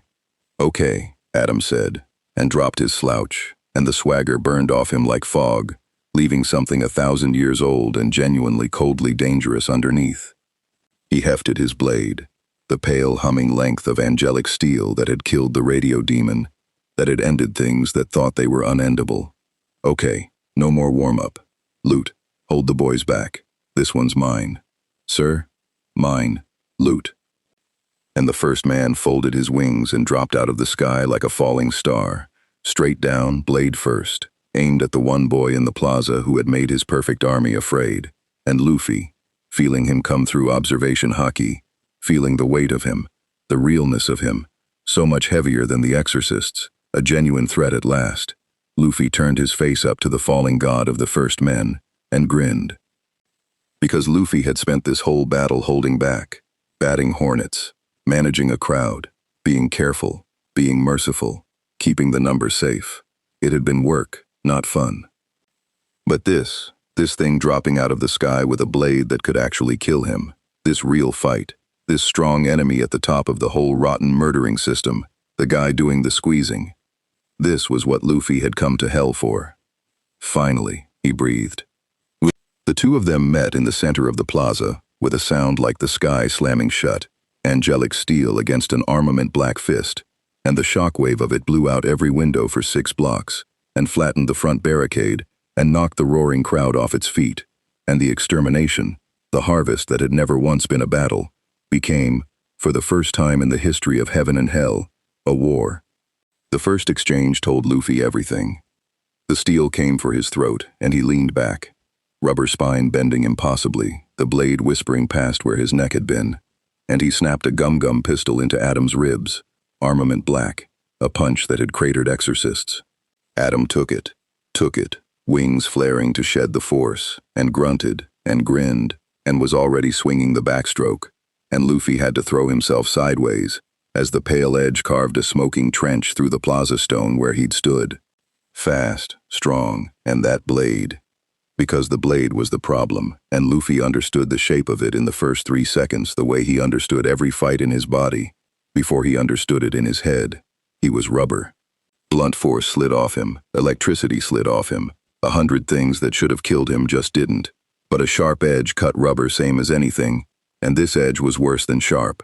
He could feel the wrongness of it through his observation hockey. A cold subtractive hum, the feel of a thing that didn't just wound but unmade. Charlie's warning came back to him. Even you don't know that you're not. I don't know if you can die down here. He believed her now. That blade could kill him. Really kill him. The good kind of dangerous. You're fast, new thing, Adam called, circling. Blade loose and easy, in a grip that had killed for 1,000 years. He wasn't slouching now. This was the real Adam, the first man, the warlord under the frat god paint, and he moved like it. Faster than the deer. Deer was all theater, you know, big scary radio act, folded like a lawn chair when I actually came at him. But you, he feinted. Luffy didn't bite. Adam's grin sharpened, respectful. You're the real deal. Shame. I'd have liked to know what you are before I gut you. He blew a bubble. It popped. Ah well. Riddles are overrated. He came in again, and this time it was a storm. Luffy had fought swordsmen. He'd fought the best swordsman in the world, over and over, and lost, and gotten up, and it was in losing to Zoro's master and 100 others that his body had learned the specific literacy of a blade, the rhythm of a cut, the tell before a thrust, the way to make a rubber body flow around an edge instead of meeting it. He used all of it now. He bent and slid and folded, observation hockey screaming every strike a half-beat early, and the plaza filled with the shriek of angelic steel passing through the air where a boy had just been. He was reading Adam. He was keeping up, but he wasn't landing. Every punch he threw, Adam ate or turned or shed with those wings, and every punch cost Luffy a fraction of the guard he needed against the blade, and slowly, grindingly, the math started to hurt. A cut opened across his shoulder, shallow, but it burned wrong, burned in a way ordinary wounds didn't, the angelic steel leaving a mark that didn't want to close. Another across his forearm. Adam was walking him down, patient, 1,000 years patient, and the crowd behind the barricades had gone from roaring to a held-breath silence, because they could all see it now. The boy was magnificent. The boy was the greatest thing they'd ever witnessed, and the boy was losing. "Gear second," Luffy said, and steam burst off his skin. His heart rate rocketed, his blood turned to fire. The whole world slowed as he sped up, and now he was landing. A jet pistol caught Adam full in the jaw and actually rocked the first man's head back. A jet Gatling drove him across the plaza, dozens of steam-fast armament fists hammering through his guard, and for the first time Adam's grin flickered. The crowd surged back to life. Vaggie, on the wall, made a sound she didn't have a name for, because she had never seen an exorcist give ground, let alone Adam himself, and the boy was making him give ground. But Gear second burned fuel. Luffy could feel the clock of it, the way it ate at him, and Adam was old and canny and let it burn, covered up, weathered the storm, gave ground on purpose, waited, and when the steam started to thin, when Luffy's fire began, inevitably, to bank, Adam moved like the first day of the world. The blade came up under the fading storm. A rising cut Luffy's dimming observation caught a half-beat too late, and he twisted, and it wasn't enough. The angelic steel opened a long line up his side, deep, and this time, the wrong burning wound was not shallow, and Luffy staggered, and for the first time in the whole battle, went down to one knee. The plaza went silent. Adam stood over him, breathing hard, harder than he'd breathed in 1,000 years, harder than he'd ever admit, and raised the blade. "Good fight," he said, and he almost meant it, genuinely. "Best I've had since I made the concept of a fight. But I run this. I've always run this. That's the whole deal, kid. I'm the first. Everything down there dies, and I'm the guy who... Get up." It wasn't Adam. It was a voice from the barricades. Serpentius, top hat gone, halfway over the wall, screaming it. "Get up. You said I was crew. You said, captains don't lose. You told me. And his voice broke, and another voice took it up. Angel Dust's, ragged, "Get up, gumdrop." And then Charlie's, and then Barnaby's, and then the whole crowd, the whole number, thousands of souls who had never in their afterlives cheered for anything, because they'd never had anything to cheer for, roaring it in one voice at the boy on his knee in the plaza. "Get up. Get up. Get up." Luffy, one knee down, angelic steel raised over him, listened to hell scream at him to stand. And he thought, the way he thought in the deepest place, the place under the hunger and the grin, the place where the flat old eyes lived. He thought about the ruins, the thin stew shared by souls who had nothing, Barnaby's 30 small sad years, the people who, when he'd asked where they'd hide, had gone gray and said nowhere. He thought about Charlie crying and smiling, and unable to tell the two apart. He thought about a snake who just wanted better, to mean something. He thought about every single time in his whole life he'd stood between somebody strong and somebody who couldn't fight back. And he thought about how it had never once, not one time, mattered whether he could win. Standing in the way was just the right thing. He'd told her that. The monster was the guy doing the hurting. "Hey," Luffy said, and lifted his head, and he was grinning, blood running down his side, one knee in the cracked stone, grinning up at the first man like the whole thing was the best day of a life that had been made of best days. "You said everything down there dies." "Yeah," Adam said, blade high, suddenly and inexplicably uneasy. "I'm not from down there." Luffy planted his fist in the ground. Steam and something else began to hiss off him, something Adam's ancient instincts screamed at, a pressure building in the plaza that had no name in any language heaven kept. "And I'm real tired of guys who kill people that can't fight back, telling me how it goes." He started to stand, and the light around him was changing, going white and gold and impossible, and the wound in his side began, quietly, to stop bothering him. So here's how it actually goes. The crowd's roar cut out all at once, into a hush, because they could feel it too. "I'm gonna stand up," Luffy said, rising, and his voice was light, and it was terrible, and his hair was turning white, and his eyes were going to gold, and a ring of pure, liberated laughter-shaped light was blooming out of him across the whole plaza, and Adam took an involuntary step back, and above them all the exorcists shrank away from the sky, and even higher, at the edge of heaven's light, a young seraph named Emily put her hands to her mouth. "And then nobody else dies today." "What are you?" Adam whispered. The light detonated outward, soft and white and total, and where it touched the plaza, the cracked stone bounced like a drumhead, and the red sky above rang like a struck bell. And Monkey D. Luffy stood up in the middle of hell, wreathed in the impossible gold of the sun god Nika, grinning the freest grin in all of creation, and said, "Gear 5. The first man had fought gods. He'd forgotten most of them. 1,000 years does that. But the body remembers even when the mind lets go. And Adam's body, ancient beyond reckoning, knew the specific electric dread of standing in front of something older and freer than the rules. He hadn't felt it since the garden. He felt it now, in a plaza in hell, facing a laughing boy wreathed in white and gold. And every instinct he had that had kept him alive since the dawn of the world was screaming one thing: run. He didn't. He was Adam. He raised the blade instead. "Gum gum," Luffy said, and his arm came up, and it was cartoon now, stretching bigger than physics allowed, the fist swelling to the size of a building, the whole limb going loose and boneless and funny, the sun god's power turning the world itself into rubber. Bajrang gun. He brought the fist down.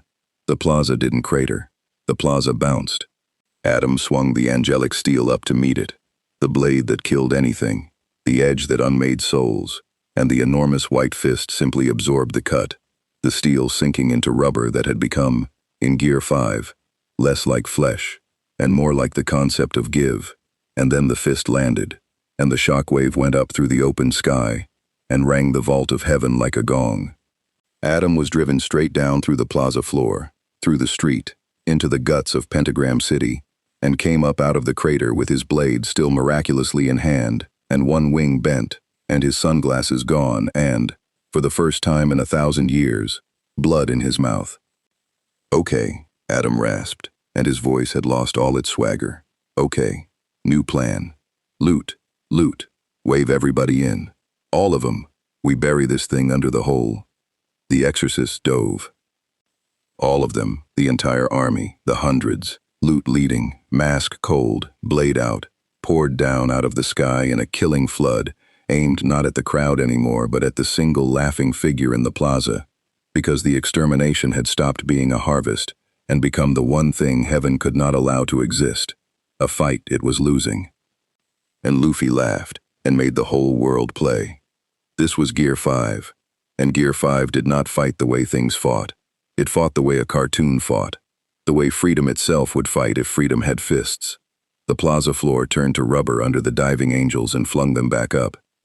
A lightning-fast exorcist blade bent around Luffy's neck like it had struck a wall of gum. Luffy grabbed a bolt of the pale steel light out of the air and ate it, cheeks bulging, and blew it back out as a raspberry that scattered a dozen exorcists like leaves. He plucked the ground up like a bedsheet and snapped it, and the whole front rank of the army went tumbling. He stretched his own eyes wide and looked at an exorcist, and the exorcist simply fell over. It was absurd. It was joyous.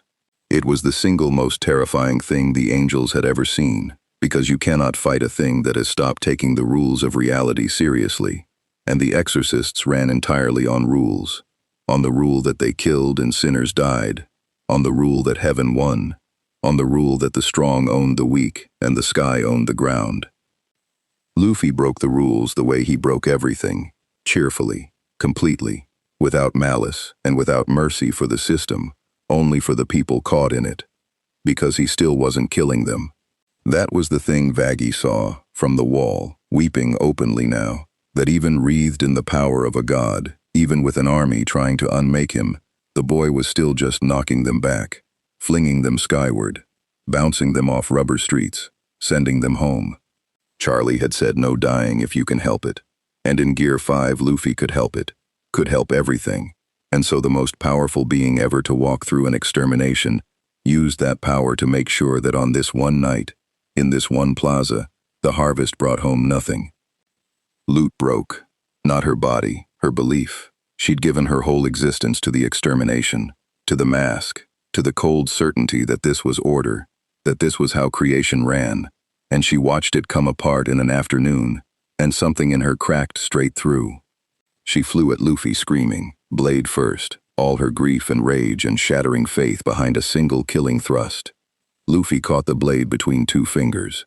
He looked at her, really looked, the golden eyes going for a moment quiet and old and kind, and he said, gently, under the roar, just for her, "You don't have to do this every year, you know. Nobody's making you, that's the part nobody tells you." And then he flicked the blade, and Loot spun away across the plaza, disarmed and unhurt and undone, and lay in the rubble staring at the sky with her mask cracked and her whole world in pieces around her. Adam saw his second-in-command fall and knew, in the old soldier's part of him that couldn't lie, that it was over. He came anyway. Of course he came. He was the first man. He did not know how to be the thing that ran. He rose out of his crater and gathered everything he had left, the full ancient might of the being God had made before all others, angelic steel blazing white, and he threw himself at the sun god one last time, screaming, "I run this. I've always run this. This is mine." "Nah," Luffy said. And he wound up one enormous white fist and drew it back across the whole width of the plaza, and observation haki, and conqueror's haki, and the pure liberated joy of Nika all bloomed together around his knuckles at once, and he threw the punch that he had been walking toward since the moment Charlie told him what the extermination was. Gum gum, the fist swelled, bigger than the hotel, bigger than the plaza, a white sun rising in the ruin of Pentagram City, King Kong gun. It caught Adam square, and it did not send him down, it sent him up. Up through the open sky, up through the wound in the red, up and back into the cold, clean light he'd come from. The first man of all creation punched clean out of hell like a cork out of a bottle, tumbling end over end back into heaven, trailing broken feathers and 1,000 years of certainty coming apart behind him. The whole vault of the sky flashed white with the impact. The pentagram in the clouds shuddered. And in the ringing silence after, the exorcists, leaderless, terrified, their god thrown out of the sky by a laughing boy, broke. They fled. All of them, the entire army of heaven, the harvest that had never once retreated in the history of the world, turned and fled back up through the opening they'd come down through, and the wound in the red sky began to close behind them, and the extermination, for the first time since the first extermination, ended early, with the quota unmet, and the number alive. The gold light faded off Luffy slowly. His hair went black again. His eyes went brown. Gear 5 drained out of him and left him swaying, bloody, grinning, ordinary. A skinny boy in a straw hat, standing alone in the center of a plaza, in front of thousands of souls who had come there expecting to die. For a moment, nobody made a sound. Then Barnaby, old Barnaby, who'd watched him fall, who'd been laughed at for 3 weeks for insisting it was real. Barnaby started to cry, and to clap, and it spread, and the sound that came out of the crowd then was not the roar from before. It was bigger, and it was smaller. It was thousands of damned souls, souls who had spent their whole afterlives believing they deserved the knife, souls who had agreed to be culled and owned and small, all of them at once, discovering that the sky could be told no, and that they had just watched it happen, and that they were, impossibly, still alive. Charlie made it to him first. She came over the barricade and across the broken plaza at a dead run and hit him hard enough to knock them both down, sobbing, laughing, gripping him like he might dissolve. And Luffy hugged her back and said, "Told you, no dying." And she laughed so hard she couldn't breathe. Then Angel was there, and Husk, and Nifty vibrating and shrieking, and Serpentius, who reached the boy and could not speak, could only stand there with his ridiculous face working, until Luffy grinned up at him from the ground and said, "See, crew." And something happened to Serpentius that a very quiet observer, high above, would have found extremely interesting. Because up at the edge of heaven's light, where she'd watched the whole impossible thing, the seraph Emily was staring down at a plaza full of the saved. Saved not by judgment, not by the culling, not by any rule of heaven, but by one living soul who'd decided the people were worth standing in front of. And beside the boy, glowing faintly, unmistakably, was the snake who'd wanted better to mean something, beginning, at long last, to rise. And Emily turned and flew back up into heaven, with a question in her chest that was going to burn the whole rotten policy down, and the first words out of her mouth to a stunned and bleeding Sarah, who had just watched the first man thrown out of the sky, were, "He redeemed one. Down there, in the middle of the slaughter, a sinner earned heaven, and it wasn't us who let him. Sarah, we have to talk about the exterminations." The hotel did not sleep that night. Hell doesn't have a dawn to wait for. But something like one came anyway. A slow settling of the ringing sky, the wound in the red sealing over, the neon of Pentagram City flickering back on street by street to reveal a city that had not been harvested. People wandered the plaza in a daze. The number, alive, counting itself and not believing the count. Inside, the hotel was a riot of the living. Someone had found where Husk hid the good liquor, and Husk was too happy to stop them. Angel Dust was retelling the King Kong gun for the 40th time, bigger each time, 6 arms conducting the whole punch like an orchestra. Nifty had cleaned the entire lobby twice out of sheer joy, and in the middle of it, on a couch, with Charlie fussing over the wound in his side, the one that had been made by angelic steel, the one that was closing now, slowly, but closing, because whatever else Nika had done, it had reminded his rubber body how to heal, sat Luffy, eating. He was, of course, eating. He'd been eating for an hour. The hotel's entire remaining food supply was a memory. "You could have died," Charlie said, for the 5th time, winding the bandage, her hands still not quite steady. "That blade. If Gear 5 hadn't, Luffy, that could have actually, you know that, right? You knew that, going in?" "Yeah." He said it around a mouthful. "That's why it was fun." "That is the worst answer." "It's the only one I got." He swallowed and looked at her, and for a second the flat old eyes came back, gentle. "Hey, you did the thing, you know that? The snake, Pentius." He went up. "In the middle of everything. Emily lady saw it." He grinned. "That's your proof. The one you wanted for years. You got it tonight. Redemption's real. Everybody saw." Charlie's eyes filled. Because she had seen it. The moment Sir Pentius began to glow and rise. The first soul in the history of her hotel to be redeemed. The impossible proof she'd been laughed at for chasing. And she understood, sitting there with her hands on the boy's bandage, that it had not happened the way she'd planned. She'd wanted to redeem souls gently, one at a time, by proving them worthy to heaven. Instead, a boy had punched a hole in heaven's certainty and shown a whole city that the sky could be defied, and in the space that made, in the sheer impossible room of a hell where the extermination could be stopped, a ridiculous, earnest snake had found enough hope to become someone who mattered, and had risen. Both were true. She saw it now. You needed the hope and the fists. She'd spent years offering hell a door and no reason to believe it would open. The boy had kicked the whole wall down, and now the door meant something. "You're going to leave," she said. It wasn't a question. She'd known it since the plaza, maybe since the roof. You couldn't keep a free man. That was the whole point of him. Yeah, Luffy didn't pretend otherwise.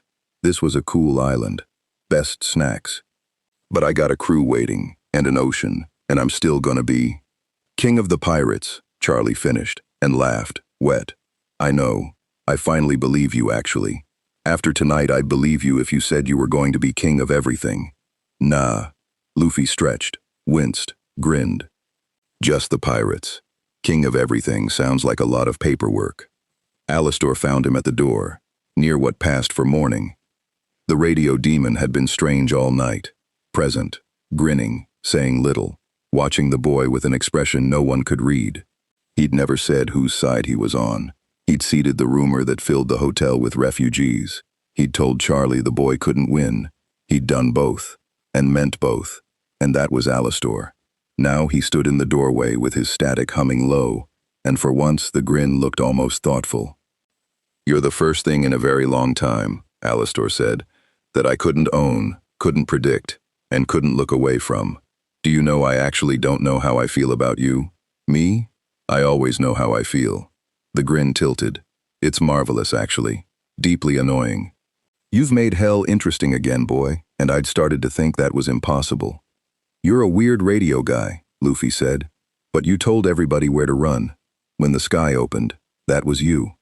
He'd known, somehow, that observation, or just the simple animal red of people that Luffy had always had.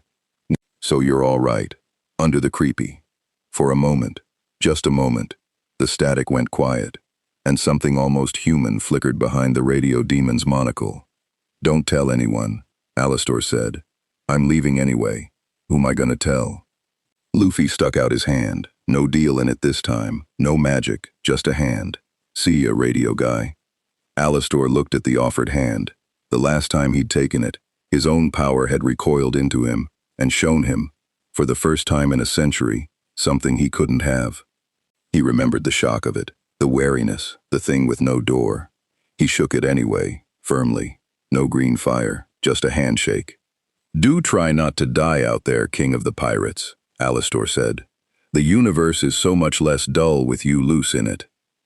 The rift came for him the way it had brought him, without warning, on its own strange schedule, a split opening in the red over the plaza where he'd fought the first man out of the sky. Luffy felt it before he saw it, the pull of it, home tugging at his rubber bones. The whole hotel came out to see him off, the whole city, nearly, the number, the saved, thousands of them filling the plaza and the rooftops, come to look one more time at the boy who'd stood in front of the knives. Barnaby was at the front, hat in his hands. Serpentius, who hadn't gone up after all, who'd risen enough to prove it could be done and then, gloriously, chosen to stay, to keep being crew, to keep being better where it counted, stood weeping without shame. Angel Dust, who mocked everything, couldn't manage a joke. Vaggie, who'd watched her old army break, held Charlie's hand. Husk raised a glass. Nifty screamed something affectionate and unhinged. Luffy looked at all of them, the strangest crew he'd ever almost had, and grinned the grin that had told a whole city the sky could be beaten. "Hey," he said, to all of them. And it wasn't a speech, because Luffy didn't do speeches. "You're all free, you know. You always were. Nobody down here's owned. That deal stuff, that sky stuff, the getting squeezed stuff, it only works if you agree to it." He shrugged. "Easy. Like it was the most obvious thing in the world, which to him it always had been. So don't. That's the whole trick. Don't agree." He tipped his hat. "See ya." Then he turned and jumped, and the rift took him, a laughing boy in a straw hat vanishing up through a wound in hell's red sky, going home to an ocean, leaving behind him a city that would never, ever be as afraid again. The rift sealed, the red sky closed over, and in the silence, the crowd did not disperse. They stood in the plaza a long time, thousands of the damned, looking up at the place where he'd gone. Nobody said anything for a while. Then, quietly, somewhere in the back, someone said the thing out loud, the thing the boy had said, the thing that was already spreading mouth to mouth to mouth through the streets of Pentagram City, and would not stop spreading, that no overlord could buy, and no V could film, and no sword could cut, and no extermination could ever cull again. Don't agree. High above, in a white hall gone very quiet, a seraph named Sarah stood at a window looking down at a hell that had thrown her first man home, holding in her hand a report of a soul redeemed in the middle of a slaughter, listening to a younger seraph named Emily say, for the third time, softer and more certain each time, "We have to talk about the exterminations." And for the first time and longer than she could bear to count, Sarah did not have an answer ready. The policy had held for 1,000 years because everyone below had agreed to it. The knife worked because the number knelt. The number wasn't kneeling anymore. And somewhere below, in a lopsided hotel that no one would ever call a joke again, Charlie Morningstar looked at the empty doorway where the King of the Pirates had stood, and then at Serpentius glowing faintly beside her, and then at a whole city of souls looking up at the sky with their heads raised, and she started, quietly, to laugh. And this time there was no crying tangled in it at all. She had her proof, she had her method, both halves of it now, and she had, at last, a hell that had learned the one thing heaven could never take back. The doors of the Hazbin hotel were open, and this time, everyone was going to come inside. He was gone as suddenly as he'd come, and hell was left holding the shape of him. The overlords felt it first, the Vees in their half-repaired tower, Alastor in his static-hewn shadows, all of them ruling by fear over a city that had just watched fear get punched out of the sky. Ownership still ran Pentagram City, the deals still bound, but something underneath had shifted, some load-bearing lie about what was possible, and every soul who'd stood in that plaza carried the crack of it home. You cannot govern by you can't a population that just watched someone do it. Charlie kept the hotel, Serpentius stayed redeemed and stayed crew, and the words the boy left behind kept spreading. Don't agree, nobody's owned, the sky can be told no, until they weren't his words anymore but hell's, a rumor that had become a fact that was slowly, quietly, becoming a rebellion. Above the red, heaven argued. Sarah had no answer for Emily's question, and a question heaven can't answer is a policy that has started to die. The next extermination was a year away. Nobody down here believed it would go the way the old ones had. Because a living boy had fallen out of the sky, refused every leash, stood in front of the knives, thrown the first man home, and left, and hell, for the first time in all its long history, had looked up, and decided not to agree.